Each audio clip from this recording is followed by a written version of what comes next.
How are you doing today, James? Doing pretty well, man. I'm just left the house, got off work, and now I'm headed to go work on a flip I'm working on. Oh, nice, dude. Nice.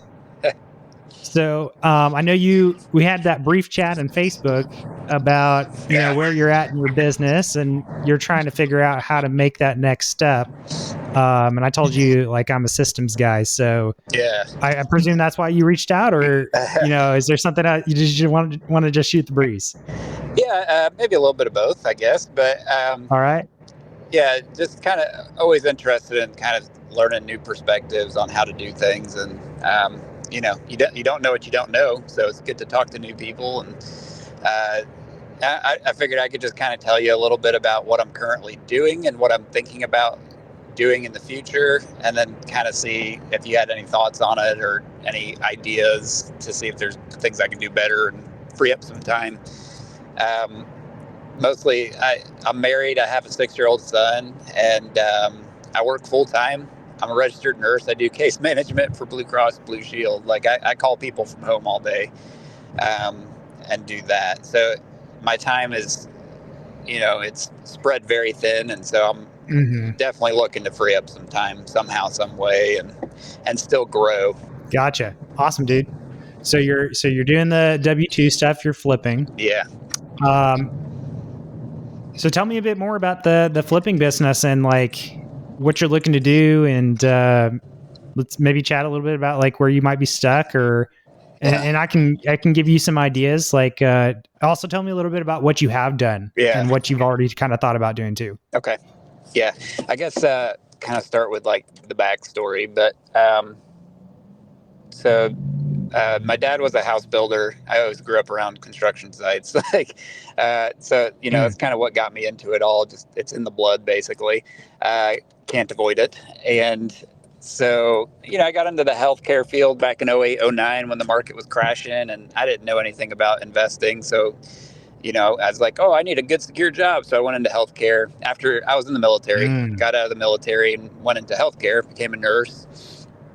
Looking for security, but anyways, so, did that. And then kind of just over the years, had just been dabbling and learning real estate and listening to all the podcasts and reading the books and stuff. And a couple of years back, I got kind of tired of doing that. I was like, I need to do something. I'm not getting any younger, and I'm just learning about it, but not using it. So went in and signed up for Sub 2.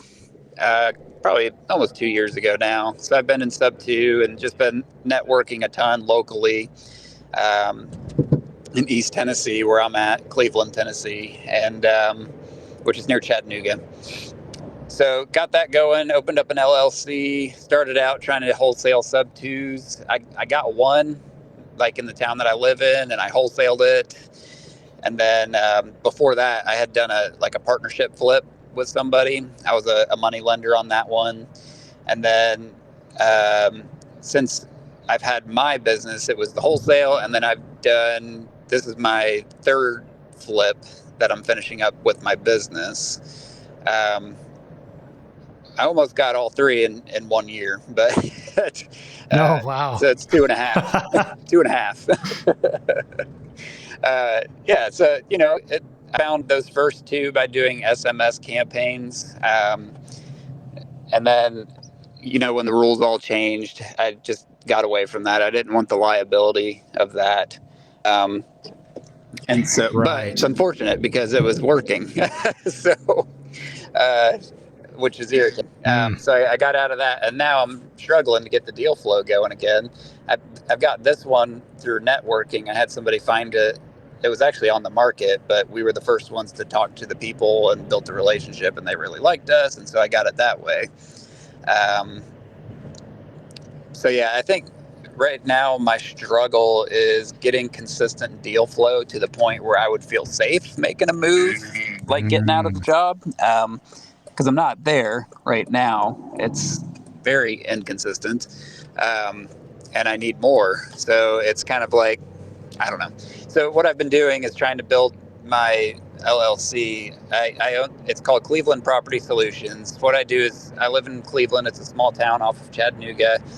There's about 48,000 houses here, so not a ton.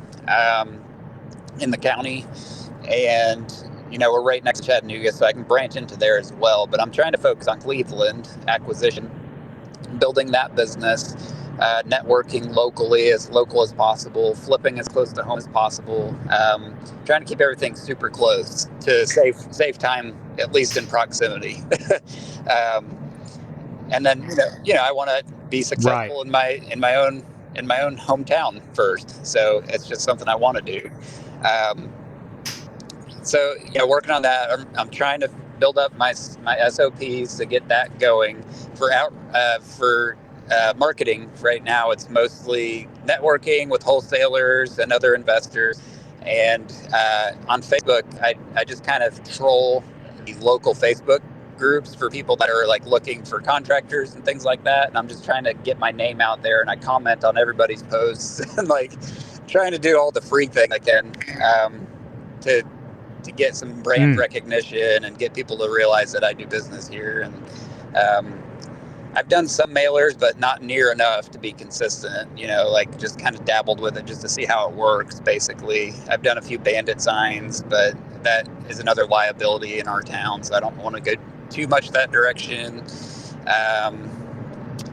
A few cold calls, nothing significant, just on my own. So thinking to the future, I'm thinking I probably need to bring in, hire on somebody to do outreach for me, cold outreach. I want to target, there's a lot of, the housing market in this town is about 30% rentals. So it's a pretty rental heavy town. And so I want to tap into trying to get the tire landlord and see if I can snag some of those, never hold or wholesale. So my business basically wants to, I want to find the deals and then keep them if they're good, and then wholesale them if they're not, or hold them if I can partner up with somebody and hold them. So that's kind of my strategy. Gotcha. Okay. And from what you were describing, earlier in the Facebook post was that you were struggling to get the person hired primarily because of cost. Is that what it was? We just don't have a ton saved. We have enough, for some expenses for like 6 months, but we're not wanting to tap into that, Yeah, so the expenses are eating like a lot of red in my CPA and bookkeeper, and trying to keep my accounts open for the deal machine for pulling lists and trying to do research on properties that way. A couple other subscriptions, nothing too major.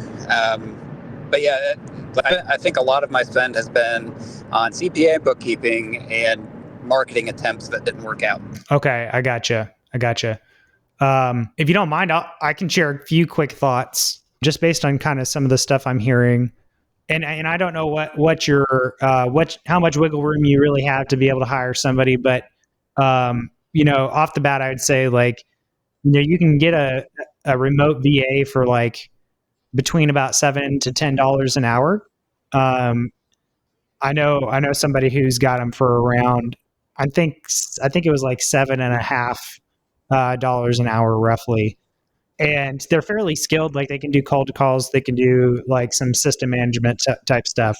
The thing about the marketing, and this is not really from me. This is from people who are more experienced than me. It's a thing that I'm learning about actively. Actually, is that the people I've listened to who are more experienced, they say choose one marketing channel and do that one marketing channel like really well, and exhaust that until you get to a point where you meet certain criteria.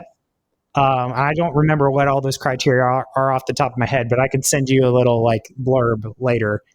But hit that marketing channel really strong first, and then add a new marketing channel. And depending on what you're doing, sometimes, it can take a little bit to get it going. For example, if you're doing social media posts as your marketing channel, that can take a little while to garner an audience, right? but you could leverage it with something like your meetups that you're going to and stuff like that, and your networking to help boost that audience a little faster. So there's like little things like that you know are good to take into consideration when you're trying to get your marketing going. Um, if you try to do too many things at once, you might spread yourself too thin and then not learn enough about a particular channel to make it actually effective, and then just rule it out because it didn't seem to work. Well, yeah, and I've definitely done that. I think like I ran into so I would run out of money and I just couldn't keep up with it. So yeah, so I think Kurzhal has been trying to find something that's on the lower cost range that Mm, I can stick with for a longer period of time until it becomes consistent. You know what I mean? yeah, I gotcha. Okay. So, Yeah. have you considered doing like social media, like marketing as, and when I Yes. say marketing, I don't mean like paid ads. I just mean creating content on social media around you and your brand, so that way, like over time, it builds. Yes, so that has been kind of my recent push over the last few weeks. My wife actually is helping out with that. She owns a photography business, and so she does a lot of her marketing that way. Has been trying to help me out, and we share some subscriptions to some of the tools that she uses for that. And I'm trying to leverage some of her skills in that area. But I just kind of just started doing that and I've been building that up. So I have a Facebook page and all that for the business. And like I said, I've tried to become a member of all the local groups where there might be sellers kind of hanging out looking for stuff. And then I try to just chime in on random questions they're asking and things like that and just create a presence, even if it's not house related. Gotcha. Okay. Yeah, that's great. I think that'll go a long way. It's going to take a little bit of time, obviously, but it is one of those things that can definitely be lower cost in terms of cash, right? It's a cost in terms of time. Uh, but the payoff of doing that is really big. Okay, so this is a bit of insight that Pace had given a while back when he was doing this thing called Project Forward that I was a part of. Basically, the idea that he pushes is that um, social media or digital posts, stuff like that, you can think of these as like you're creating clones of yourself that go to work for you when you are not physically there. So every post you make is an additional piece of content that lives out there that the algorithm will eventually recommend, depending on how you write the copy and stuff like that and how you get engagement. And it's going to continue to be out there, continue to be recommended to people over time. And if you go for a while, you could even refresh on some of it. Like you could repost it, say, a year from now or whatever, maybe with a slightly different take, so you don't always have to come up with something 100% fresh. um, but that way, like, you're basically creating like a one to many situation. Yeah, yeah. Oh, so a thought kind of popped in my head while you're saying that is, like I know for sure that works with like trying to market to like other investors, networking with maybe even wholesalers or other people kind of in the business. But as far as Yes. building that system directed at sellers, motivated sellers locally, I guess that would be interesting to see if there's any kind of examples of types of posts to make that are kind of evergreen material for that type of a marketing. I would be interested to see that. I wonder if anybody's doing it or if there's something I could look at. I guess I'll have to look at Mm. that. But yeah, I just kind of thought of that. Yeah, you could do stuff like go. This would be a good thing to do. You could go on either Facebook or YouTube or something like that and search for like I buy houses or do you need to sell your home or something like that, and just kind of see what kind of examples are out there. The thing about this stuff is your market, right? Like you have a particular area near where you live that you are targeting. So the great thing about that is when you start creating your content around a specific area.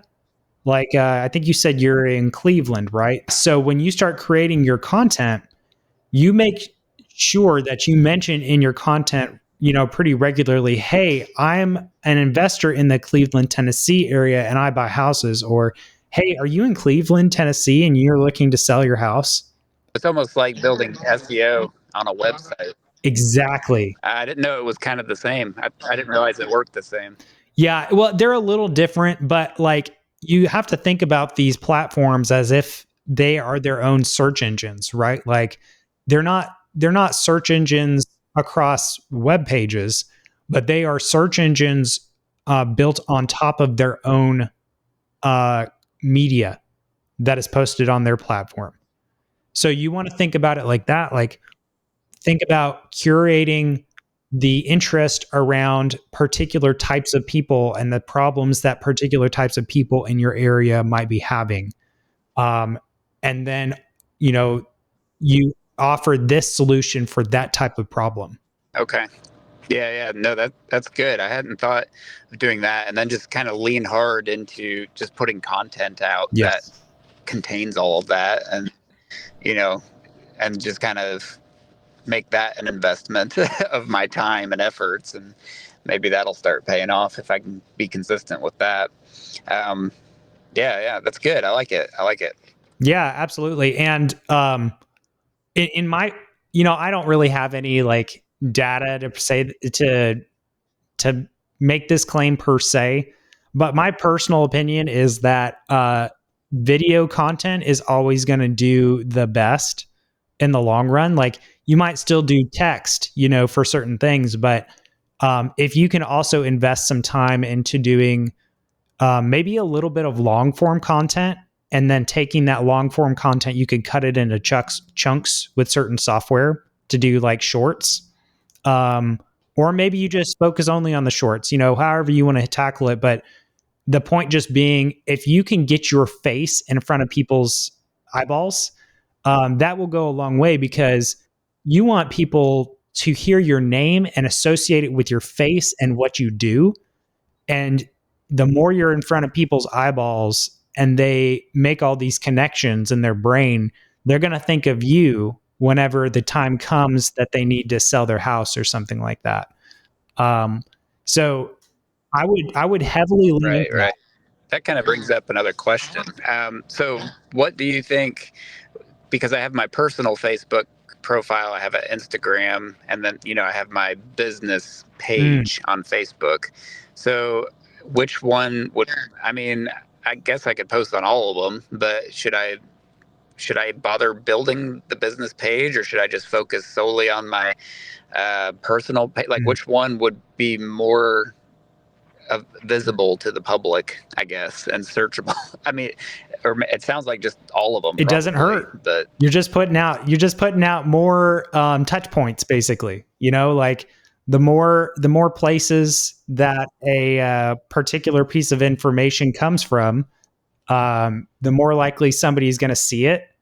Like if somebody's searching through like businesses, for example, that do a particular thing, they might be more likely to come across your business page. But maybe they're looking through just some public stuff in the area, and maybe they come across your personal. You never know. There are probably people that are smarter than I that could give you a much better answer on how to curate for both purposes. But in my eyes, I think posting to both is probably a wise thing to do. I will say this though, being able to associate your content, what you're doing with you personally, is also really powerful. You build a personal brand, and then when people see you out in public or whatever, or you go to one of these networking events, they're like, hey, I know that guy, right? Like they know you by your name. And so that has its own kind of power, and you can funnel people into the business that way. So I think both are helpful, but it's also particularly helpful to build up a reputation for yourself in an online representation.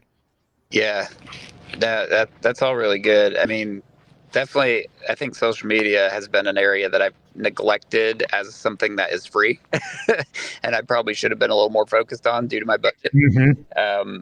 So yeah, I think this is very encouraging to me, and to push even harder. And what I kind of have been looking at here recently, it seems like it's a good opportunity for me, and my budget and everything. So at least until I can get some more consistency going, and then start branching it, like you said, into these other things. So Yeah, absolutely. And you can share, that same content in different groups and stuff too. That's another way to do it. Is if you're creating content that brings people value, like, hey, you're discussing this particular problem and you're bringing this solution, like that kind of stuff can be really welcomed in these groups. That, as opposed to just saying, hey, do you need to sell a house? Like, um, right, sometimes that doesn't go over well when you're just trying to like sell somebody something. But if you provide them value, then you build up a reputation, and you can do that more like across a couple different places. So that could be an extension of your social media. You post on your personal brand, even your business page, and then you're going into these groups and you're offering helpful advice and stuff, sharing your yeah, posts. um, and in the long run, you'll want probably at least a landing page for your business if you don't already have one. yeah, yeah, So that way you can funnel people into that place. But that just connects the dots between the social media and your isolated thing. yeah. I have one set up. Okay, fantastic. Yeah, so I would make sure also like you get those links on your, if they're not on your business page, get them on your business page. Even maybe get them on your personal page in some way. Like create lots of access points for people to be able to get to the place where you want them to be. And then you drive interest by providing people value. Right. No, that's good, man. That's great. Yeah. So I hope that was helpful to you, man. I've been doing this social media posting stuff for the last, regularly, really for the last, I think almost 70 days now. And it has actually helped a lot. Like, uh, I don't always get a flood of stuff. And I think some of that is just on me for not doing a great job of presenting my offer. But even with my, how do I put this? My lack of capability and experience in doing the marketing on social media, even then, I'm actually still getting people reaching out to me and saying, "Hey, I've got this problem. Could you help me with this?" And it has been valuable. And sometimes people still come across some of the older stuff, like from a week or two ago or whatever, and they'll engage with me there. So, it does pay off in the long term. It just takes time to build it up. And the other thing I've heard other successful people say about this is, you want to shoot to do like 100 of something, like 100 hours a week, for example, of this, of curating the content and posting it and stuff like that. Same if you were doing sales, you do 100, cold calls or whatever it is, right? So for the marketing, like maybe a good metric to start out with is, hey, I'm going to try to do 100. Did I say 100 hours? Excuse me, 100 I minutes. figured. 100 minutes a week or something, something Yeah. like that. What I'm doing for myself is, I'm actually setting aside a whole day out of my week where I go through and I prep my content, and I do a mix of long form video and then a single post a day right now. And eventually I'll transition into doing more of that and trying to provide more value to people with a specific offer. But that's what I'm doing, and it is paying off a little bit, just a little bit by a little bit. Yeah. Yeah. So I guess maybe kind of I could do some long form content maybe on, I don't know, like case reviews of my past deals, kind of break them down as far as like what the sellers, like try to Ooh, focus that's on the good. sellers' problems and what we kind of worked through. So maybe that would work as well. Yeah, it like a lot of it would be easy if I was just trying to get in touch with other investors, but I'm trying to focus on the sellers and what would be valuable to them. So I don't know, maybe education, more educational kind of things. What do you think? Yeah, I think that could be very, very helpful. I don't know if you've ever heard of Alex Hormozy. I really like Oh him yeah, he's my guy. and how he. Oh, good. So this is speaking your language then. Oh yeah. Like the way I would think about this is, what is your offer? Um, and what is the dream outcome for people? What are the problems that they're facing, and how are you going to solve those problems? And then you create content around doing stuff like that. And I think your use cases and the challenges that your sellers have run into, stuff like that, that is perfect, because you're basically then able to come in and say, hey, well, you could achieve this outcome with my solution by working with me, and this is how I can help you with this particular problem. Um, so that kind of stuff, case studies, all that stuff is like gold, because people can listen to that and they can learn something. Like, it's easy to assume people know everything you know, but oftentimes that's not the case. Yeah, that's true. Well, very cool, man. I appreciate you taking the time to kind of help me think through this. I think a lot of it is just getting different perspective on things, and I lean on that a little bit more, as I've noticed that I'm kind of stuck, like you said, in this spot of, well, I can't just back out and quit now. I don't even want to, that's not a thing. But Yeah. I have this job that I'm in, and it takes a ton of my time. I want to be there for my family. So I'm right in the middle right now, and it's crazy. So yeah, I think that's where I was just like, I just need to start leaning on other people and start seeing, what works for other people. How did they get out of this, and what are some things I could be doing different? Because what I'm doing is not necessarily enough, or it's not the right things. So Yeah, absolutely, man. And I think if you'll choose one route to go for your marketing, one channel, and you hit that really hard, I think that'll pay off big for you. Just given the constraints that you're running into, it sounds like it's more of an income restraint than anything to be able to hire that next person. Like, and let's say you get going with a social media marketing, for example, right? Well, at some point, you're going to find you want to do more, maybe to get more leads and stuff. And maybe the person you hire is not to actually do cold calls. Maybe the person you hire is to help you with your social media content, so you can pump out even more, and you can do more and more and more, to the point where you get so many leads. Now you got to hire another person to help you manage all the leads. So that's how I would kind of look at that, like getting really good at one particular type of thing, whatever that thing is, if it's, flyers or whatever it is. But the beautiful thing is, like, if you don't have capital to spend on some of these things like flyers, or like hiring a cold caller or something like that, you can put the time in to do a one-to-many solution through these social media platforms. And it sounds like you've got some good support from your wife too. So you got a resource there that'll get you a long way. yeah, I think this has been helpful, but it's just been I don't know I haven't known like how to direct her in an effective way, because I don't want to waste her time either. She's busy with her business, and she's trying to help me. So I want to respect her Absolutely. time and make sure that I'm pointing her in directions that are actually valuable. I don't want to send her on I don't know, down a goose trail or whatever, and it just doesn't work out. And yeah, so that's good. I'm definitely going to spend some more time kind of researching this strategy, I think, and seeing how can I apply it to, trying to get sellers in the door, that kind of thing. So very interested. You've piqued my interest. Yeah. And I would go listen to some of these people that talk about doing personal brands and stuff too, and hear what they have to say and why it's effective.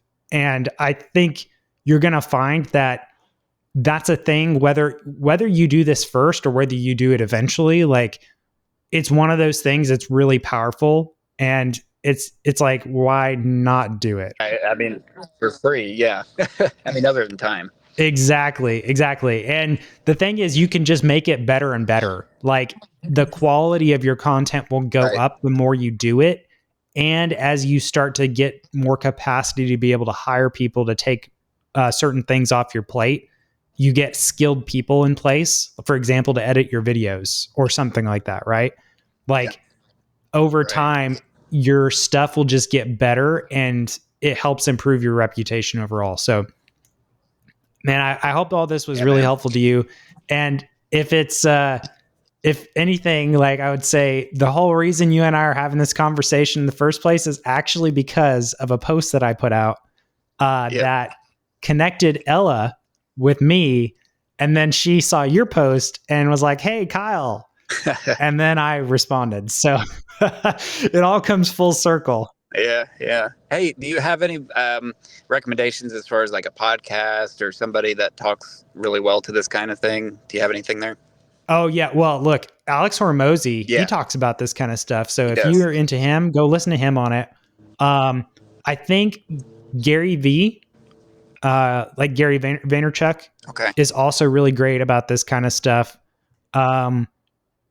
I'm not sure if Pace has talked a ton publicly about this or not, but I mean, you can see his example if you just go look.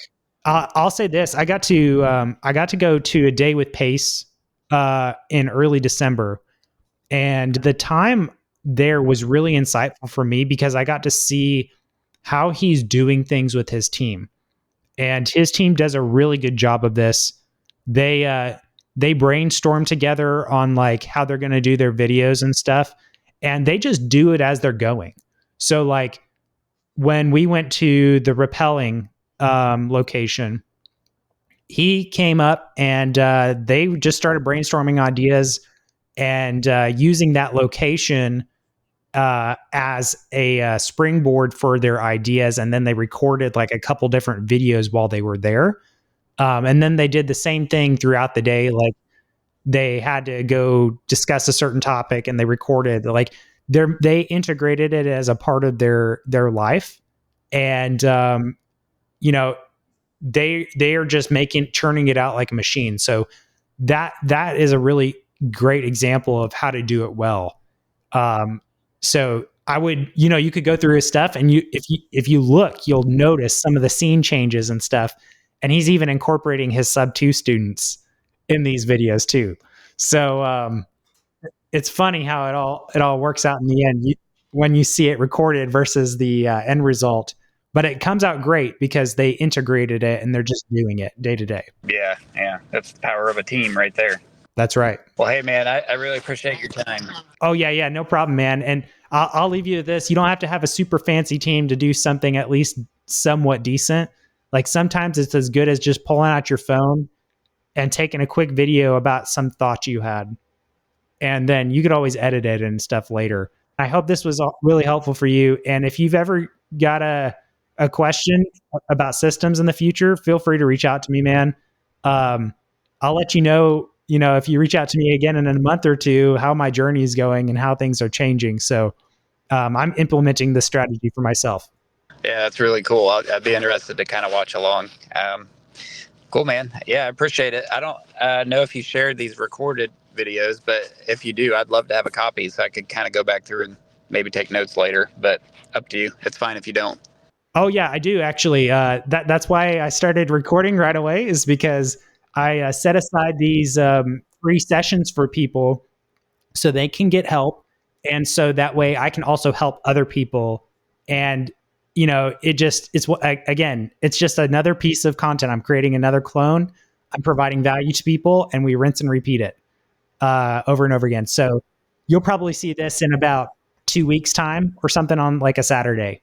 Love it. Sounds great. Thanks, man. I appreciate it so much. Absolutely, dude. If there's anything I can ever do to help you, hit me up and let me know, okay? Sounds good. Sounds good. All right. You have a good night. Take it easy, James. See you later, man.